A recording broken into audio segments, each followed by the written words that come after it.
நீங்க அவுலியாக்கள் மகான்கள்ங்கிற பேர்ல நாள் முழுக்க அவர்கள்ட்ட துவா செய்து நோயை நீக்குங்க, குழந்தை வரத்தை தாங்க, வறுமையை நீக்குங்க என்று பிரார்த்தனை செய்தால் அதனுடைய பொருள் என்ன? அவங்கள அல்லாஹ்வுக்கு ஈக்குவலா ஆக்குறது. எதுல? துவாவை கேட்கறது. நம்ம எந்த நேரத்துல கேட்டாலும் இந்த அவுலியா கேட்பாரு.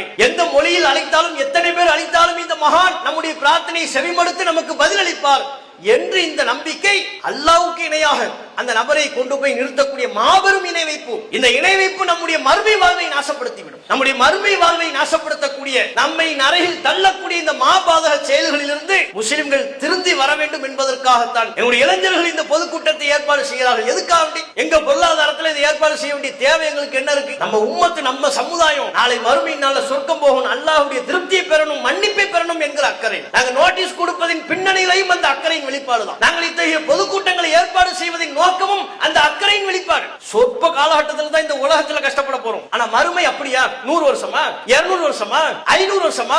நிலையானது, நிரந்தரமானது, கணக்கில்லாத வருடங்கள். அந்த முடிவே இல்லாத வாழ்க்கையில நாம போய் சிக்கிவிடக் கூடாது. அந்த வாழ்க்கையின் நற்பாக்கியத்தை, அல்லாஹ்வின் கருணையை இழந்து விடக் கூடாது என்று சொன்னால் நாம் இணை வைப்பிலிருந்து மீண்டு வர வேண்டும். கண்ணியத்திற்குரிய எல்லாம் அல்ல அல்லாஹ்வின் நல்லடியார்களே, எல்லாம் அல்ல அல்லாஹ்வின் மகத்தான கிருபையினால் இங்கு நடைபெற்றுக் கொண்டிருக்கிற இப்பொதுக்கூட்ட நிகழ்ச்சியில் நாம் எல்லாம் பெருந்திரளாக பேரார்வத்தோடு பங்கெடுத்துள்ளோம். இந்த பொதுக்கூட்டத்திலே இணை வைப்பை வேறறுத்த இஸ்லாம் என்கிற தலைப்பு வழங்கப்பட்டுள்ளது. வருடந்தோறும் ரபியுல் அவ்வல் மாதம் வந்துவிட்டால் தமிழகம் எங்கும் உள்ள பள்ளிவாசல்களில் நபிகள் நாயகத்தின் மீதான நேசத்தை வெளிப்படுத்துகிறோம் என்கிற பெயரிலே மௌலிதுகள் ஓதப்படுவதை பார்க்கிறோம்.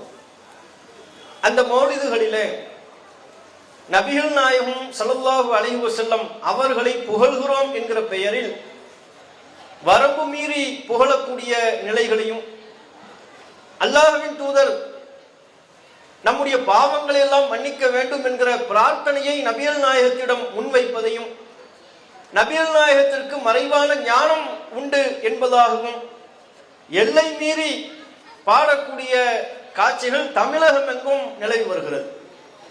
அதிலும் குறிப்பாக நம்முடைய மதுரை பகுதியை எடுத்துக்கொண்டால், குறிப்பாக நாம் இந்த பொதுக்கூட்டத்தை நடத்தி கொண்டிருக்கிற இந்த கோரிப்பாளையம் பகுதியை எடுத்துக்கொண்டால், ஏனைய பள்ளிவாசல்களில் நபிகள் நாயகத்தின் மீதான மௌலிதுகள் ஓதப்படுவதோடு சேர்த்து இங்கு இருக்கக்கூடிய தர்காக்கள், குறிப்பாக இந்த கோரிப்பாளையம் தர்கா,